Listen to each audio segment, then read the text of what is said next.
want some jewel meat. It looks so tasty. I just want it so bad, but it doesn't exist. Get ready, 'cause this ain't funny. The 51st chapter of Toriko is money. And only in Toriko, I tell you. It's well, hello, my brothers and sisters of the Nerd Nation. I, as always, am Jim, here to bring you another review on the mouth-watering, the appetite-inducing, the eventually is going to make me fat-er tale of Toriko.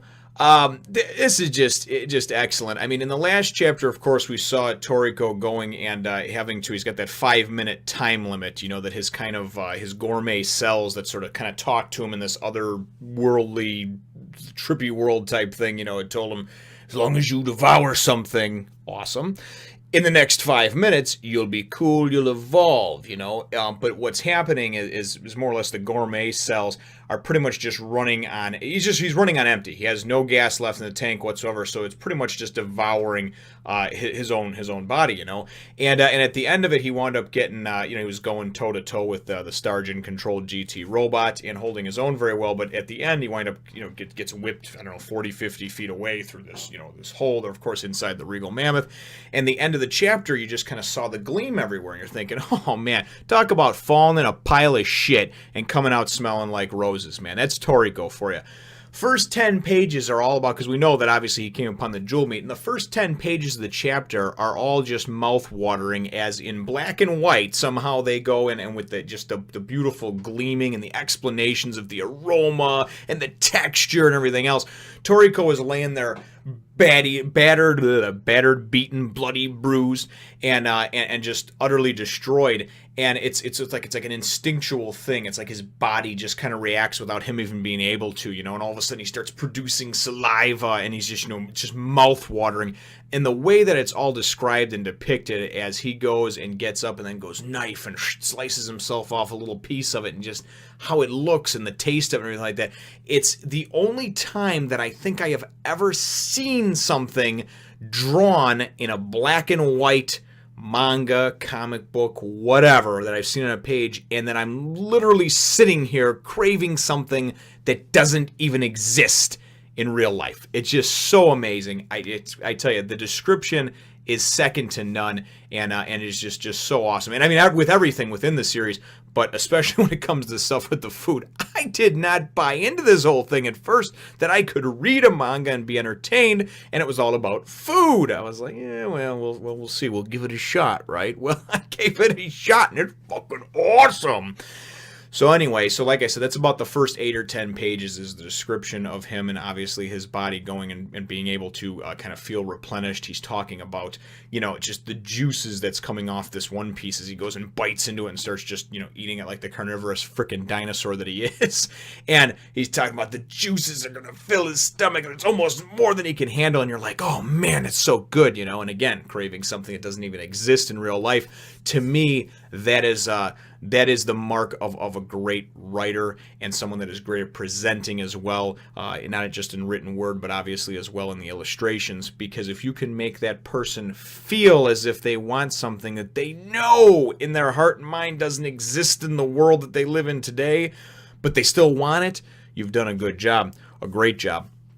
So it then goes and it cuts back to Komatsu and this GT robot, of course, that's being controlled by Starjun, and Starjun's kind of just hunched down over by Komatsu, and Komatsu's just a little fella, and but you really got to admire his resolve and his determination, and especially in this chapter, because he goes in the GT robot. I mean, Komatsu's shaking in his boots, and he's basically just like, oh yeah, whatever, told you so type of thing. This is what's going to happen. And so he goes and he tells Komatsu he's the smartest one out of all of them, probably because he didn't actually try to fight him.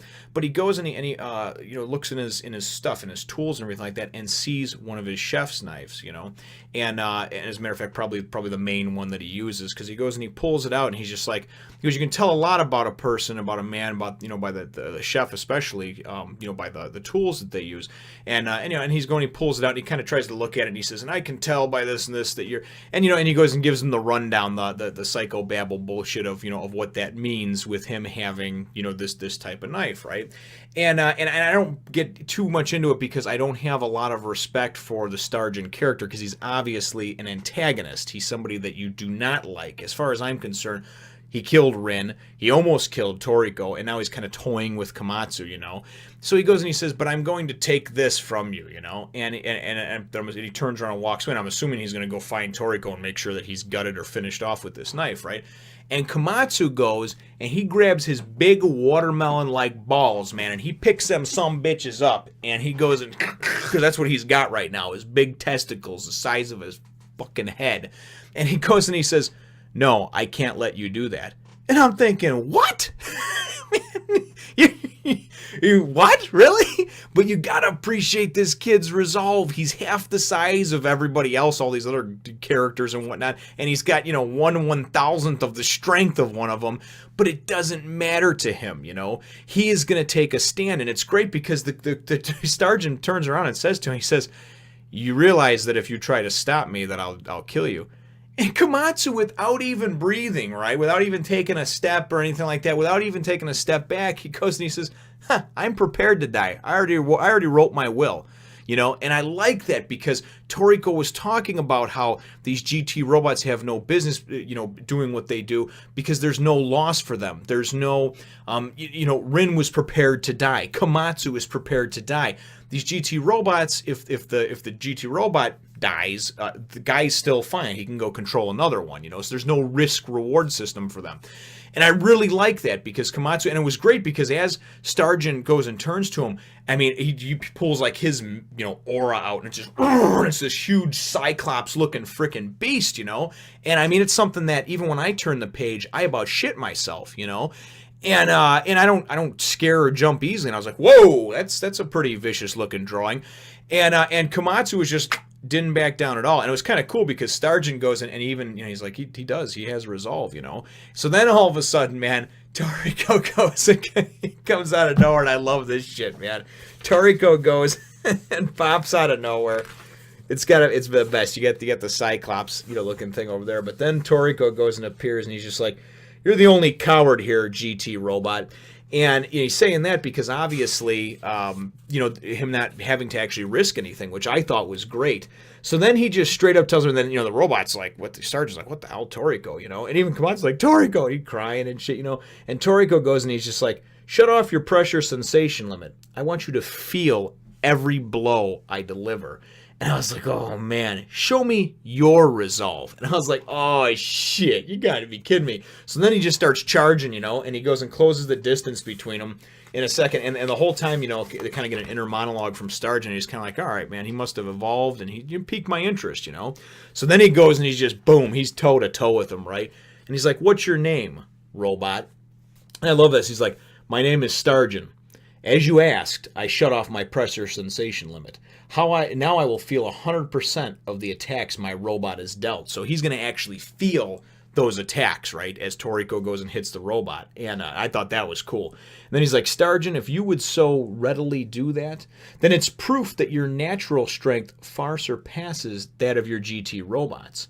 And then he goes on to say, as far as I'm concerned, these GT robots only hold me back. I prefer going without the pressure sensation limits in place. That way I can calculate how you know, your strength more accurately now that you've evolved, right?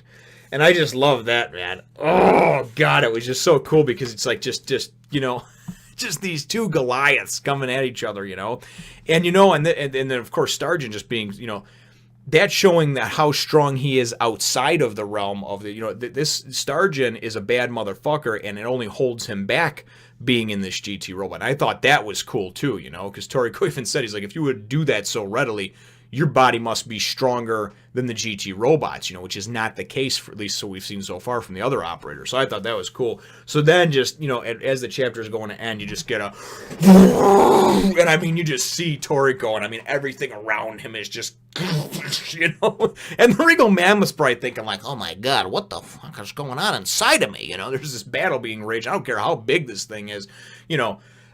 there's some heavyweight battles going on in here, you know. But anyway, so he kind of goes and hulks up. That's what it reminds me of, because he just looks like the Hulk, just tearing out of his freaking clothes and his own skin, you know.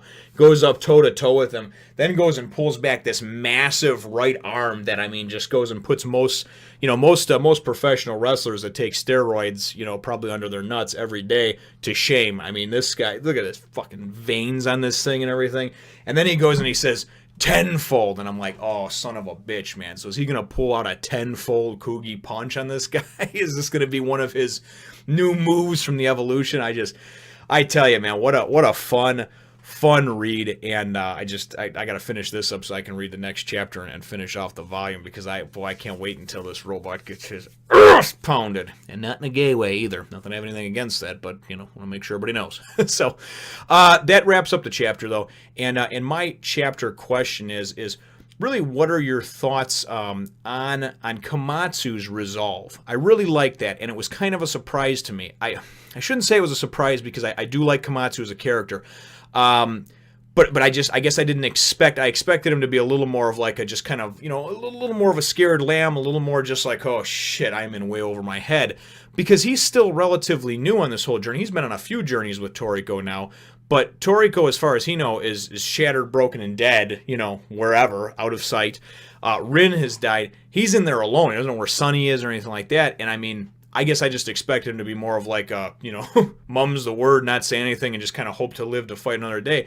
But boy, man, did I love it when he grabbed his big old nuts, man, and said, you ain't going to take my knife from me. So, anyway, what were your thoughts on Komatsu, and of course just his resolve, his tenacity, his bravery, whatever you want to call it, whatever word you want to use to describe it, but ultimately just him actually going and talking back to Starjun, and ready and willing to die, to get his knife back. So I thought that was very cool. Leave your answer to that question in the comments down below. Feel free to hit the thumbs up, the like button if you should think that I deserve it, or if Toriko makes you hungry. And subscribe if you haven't done so already. We look forward to catching all of you in the next Fun Nation. Do you like pussy? Cats. And if you do, go over to my Facebook or Instagram page to see more pictures like this one.